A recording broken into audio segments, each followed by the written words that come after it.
চলো আজ আমি তোমাদেরকে বলি বাড়িতেই কিভাবে ফ্রায়েড রাইস বানাবে। তার জন্য প্রথমে সবজিগুলো ভেজে নিতে হবে। আমি এখানে বিন কড়াই আর গাজর ব্যবহার করেছি, তোমরা চাইলে আরও নানা রকমের সবজি ব্যবহার করতে পারো, কিন্তু এটা মাথায় রাখতে হবে যে সবজিগুলো সর্ষের তেলে ভাজলে হবে না, কারণ লাল হয়ে গেলে পুরো রাইসটাও লাল হয়ে যাবে। এরপর ভালোভাবে সবজিগুলোকে ভেজে নিয়ে তুলে নিতে হবে।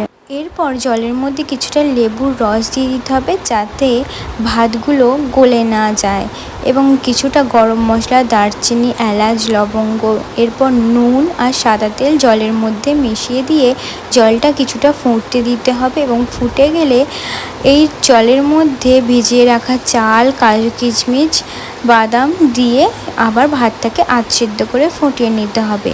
ভাতটা হয়ে গেলে দেখো কতটা লম্বা লম্বা, এবং সব কটা চালই কিন্তু গোটা গোটা আছে, ঝরঝরে আছে। এরপর ভাতটাকে ফ্যান ঝেড়ে নামিয়ে নিয়ে তাতে ভেজে রাখা গাজর আর বিন কড়াই ভাজা দিয়ে দিতে হবে, এবং তার মধ্যে পরিমাণ মতো নুন, আমি চালের জলে নুন দিয়েছিলাম তাই পরিমাণ মতো দিলাম।